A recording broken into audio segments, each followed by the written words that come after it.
అయితే దానికి సంబంధించిన రిఫరెన్సెస్ ని ఇవ్వడం జరిగింది. And God's word cannot return void to him. అయితే ప్రకటించబడినటువంటి దేవుని వాక్యము ఉత్తగా తిరిగి ఆయన దగ్గరకు రాదు. He sends his word and he heals the sick. ఆయన వాక్యాన్ని పంపిస్తాడు, వాక్యం ద్వారా మరి రోగస్తులను స్వస్థపరుస్తాడు. And the word of God is very quick and powerful. అయితే దేవునికి వాక్యము చాలా వేగవంతమైనది, శక్తి గలది. Amen. That's how even our obedience should be to the word of God. When he speaks, it has to be quick, and you would see the power of God in your life. అయితే మన యొక్క విధేయత కూడా అదే విధంగా ఉండాలి. వాక్యం ప్రకటించబడినప్పుడు త్వరగా ఉండాలి, అలానే శక్తివంతంగా మన విధేయత ఉండాలి. And God's word is God's power to give salvation. అయితే దేవుని యొక్క వాక్యం ద్వారానే రక్షణ అనేది కూడా దేవుడు మనకు అనుగ్రహిస్తాడు. God made and controls the world by his word. అయితే దేవుడు వాక్యం ద్వారా ఈ లోకాన్ని మరి ప్రభావితం చేయగలడు. Hallelujah. Can you imagine the galaxies? Nowadays there's so much that we can learn through the media and so many things that what all are existing in the galaxies. అయితే మరి ఈ పాలపుంతలు యొక్క విశ్వంలో మనం చూసినట్లయితే, ఈ న్యూస్ లో వీటి ద్వారా చూసినట్లయితే ఎంతో అద్భుతమైనటువంటి అంశాలను మనం గమనించుకోవచ్చు, నేర్చుకోవచ్చు. All of these worlds are controlled by that word. అయితే ఈ విశ్వమంతా కూడా ఆ యొక్క వాక్యం ద్వారానే స్వాధీనపరచబడుతుంది. And man partakes of God's nature by his word. అయితే మనుష్యుడు కూడా దేవుని యొక్క స్వభావంలో ఆ యొక్క వాక్యం ద్వారా పాలిభాగస్తులు అవుతాడు. We are saved by the word. మనం వాక్యం ద్వారా రక్షించబడుతున్నాం. And Jesus is that word of God. యేసు ప్రభువే ఆ యొక్క వాక్యమై ఉన్నాడు. Amen. And we see God through his word. అయితే మనము దేవుని ఆ యొక్క వాక్యం ద్వారా చూడగలుగుతాం. As a result of the great persecution against the church, they stoned Stephen and many other things happened, but God's word still sustained.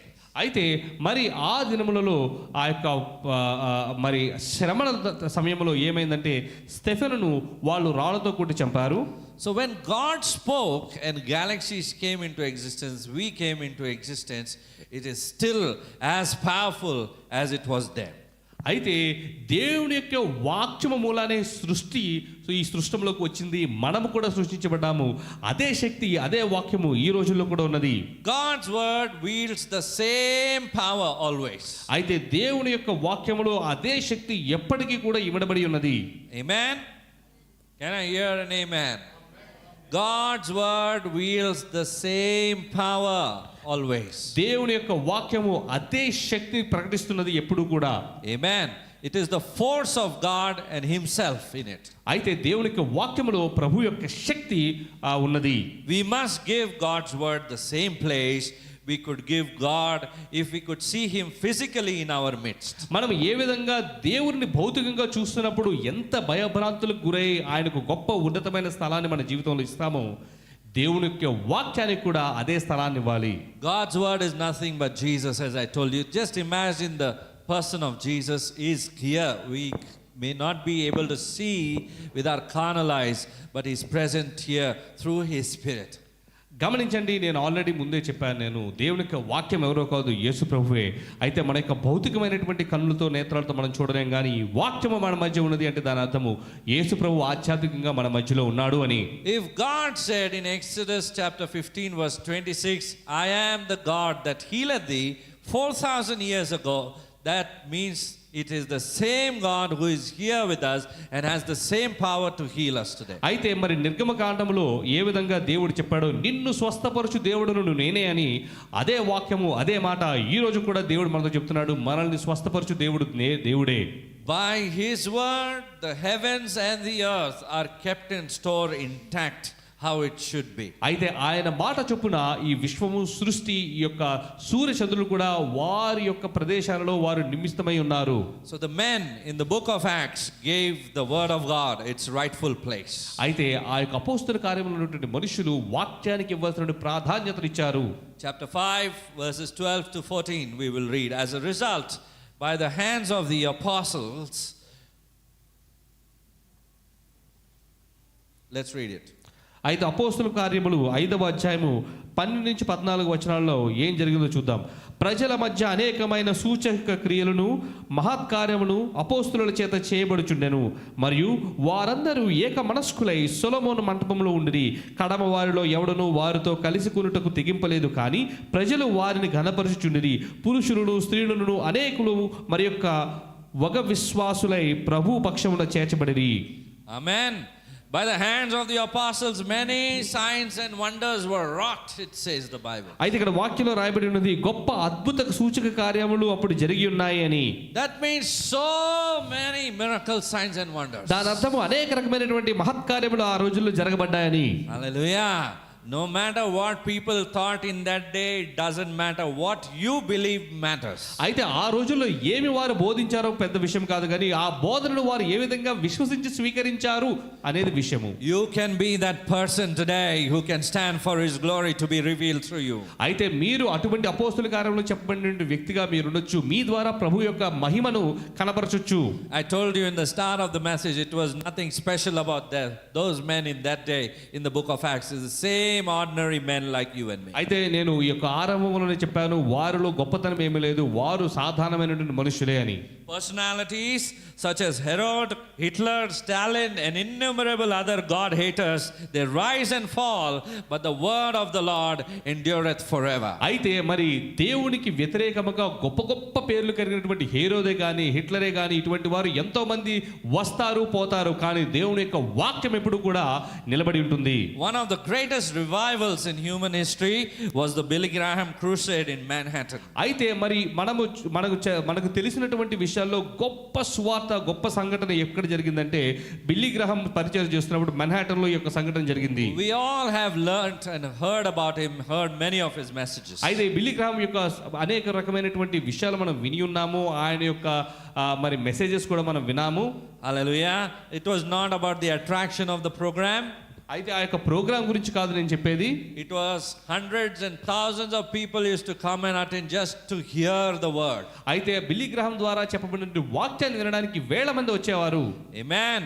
The Bible says that was the secret of Manhattan's spiritual visitation, because the word of God was kept in its place. It was kept on the topmost place. అయితే ఎందుకు ఆ యొక్క Manhattan లో ఆ జరిగినటువంటి ఆ యొక్క సువార్త సభలు గొప్పగా జరిగినాయి అంటే వాక్యము ఉన్నటువంటి ప్రాధాన్యత ప్రదేశంలో పెట్టబడినది కాబట్టి.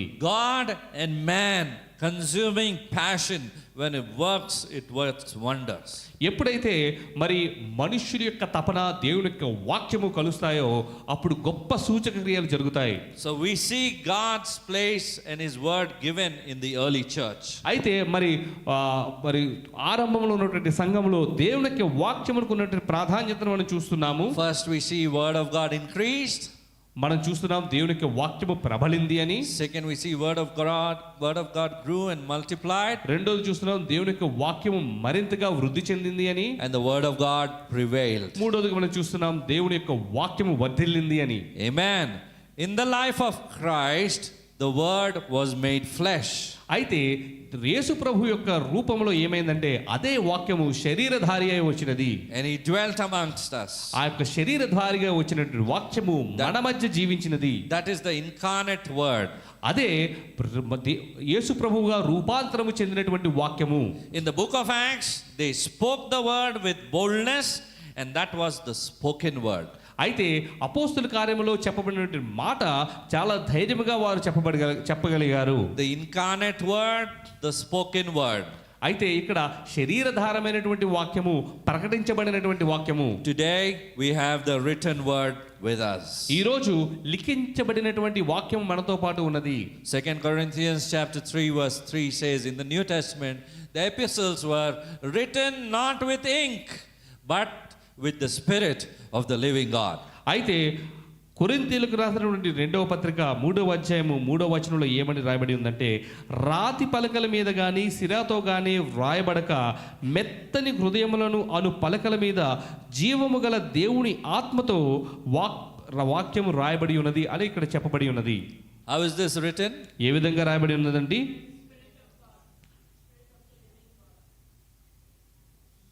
ఇక్కడ ముందున్న వాళ్ళకే వినిపిస్తుందా? Only those who are seated in the front are hearing it. How is this written? ఇది ఏ విధంగా రాయబడింది?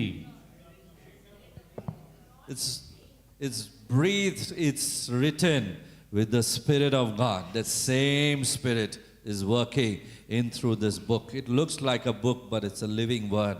When you read it, how you personalize it, it matters. రాతి పలకల మీద కానీ సిరాతో కానీ రాయబడలేదు, కానీ మెత్తని హృదయముల మీద జీవము గల దేవుని ఆత్మతో ఇది రాయబడి ఉన్నది.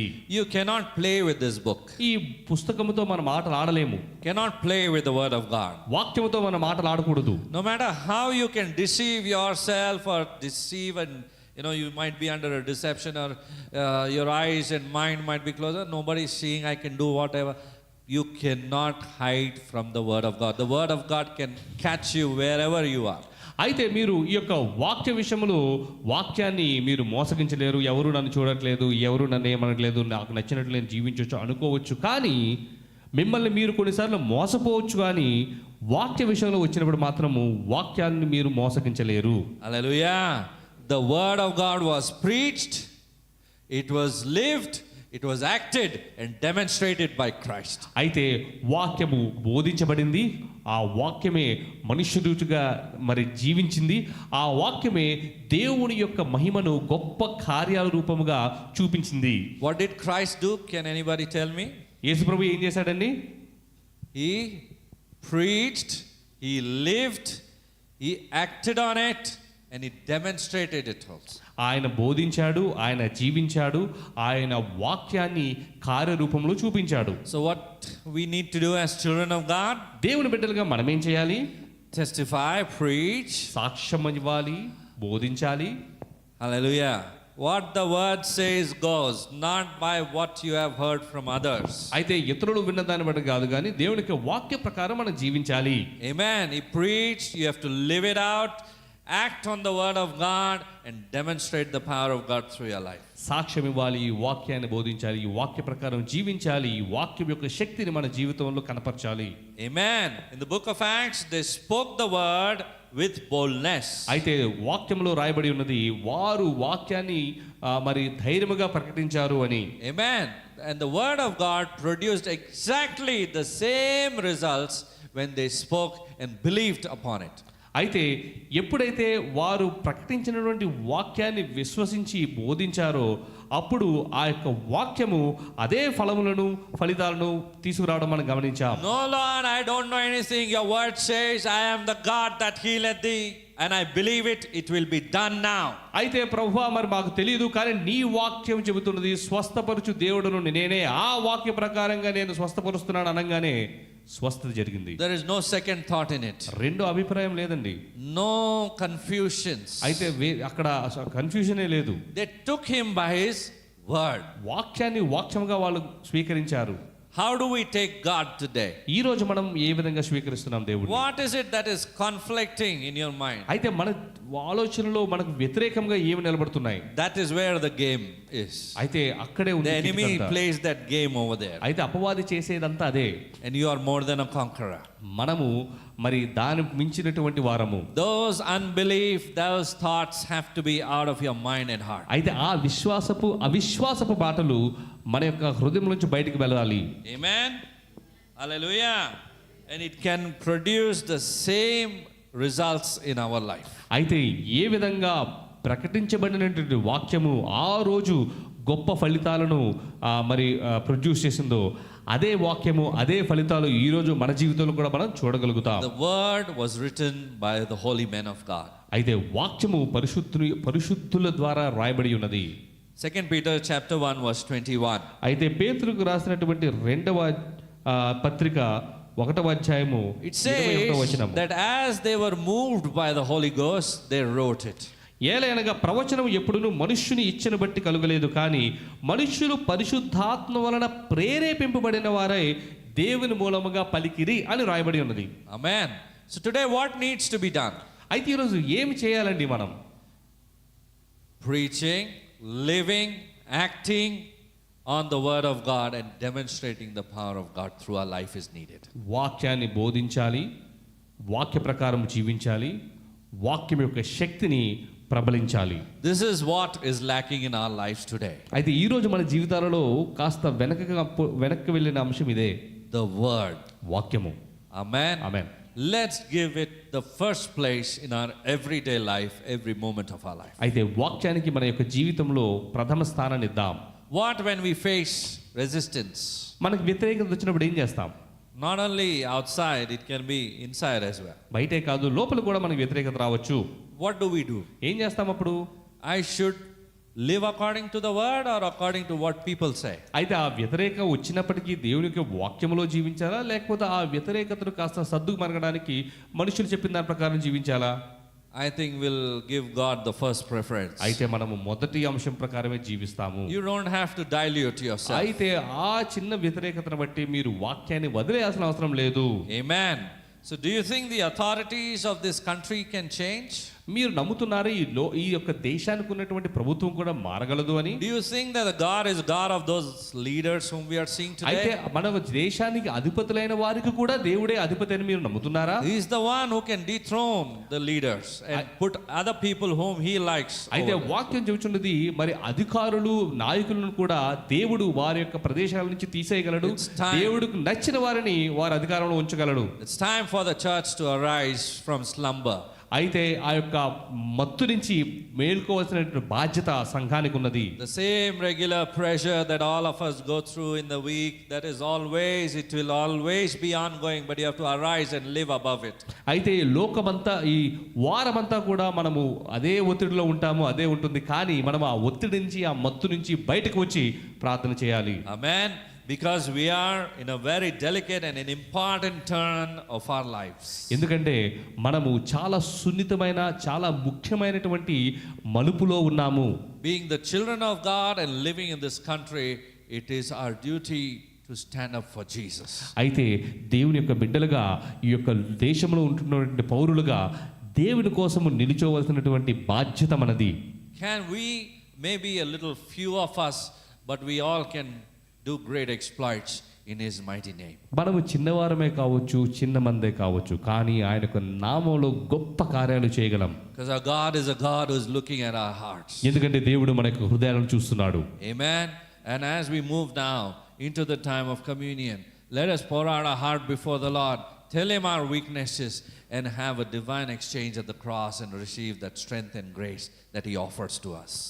ప్రభు బలలో మనము పాలు పొందుతూ ఉండగా మన యొక్క హృదయాలను ఆయన యొక్క సన్నిధిలో కుమ్మరిద్దాం.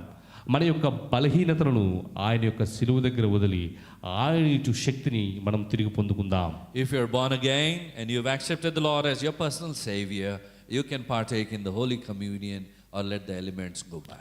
మీరు మారు మనస్సును పొంది ప్రభు అయిన యేసుక్రీస్తుని సొంత రక్షకునిగా అంగీకరించిన ఎడల ఈ యొక్క పరిశుద్ధమైనటువంటి బల్లలో మీరు పాలుభాగస్తులు కండి, లేదంటే ఆ యొక్క బల్లను మీ నుంచి వెళ్ళనీయండి. In Jesus' name. ప్రభు అయిన యేసుక్రీస్తు నామములో Amen. ఆమేన్.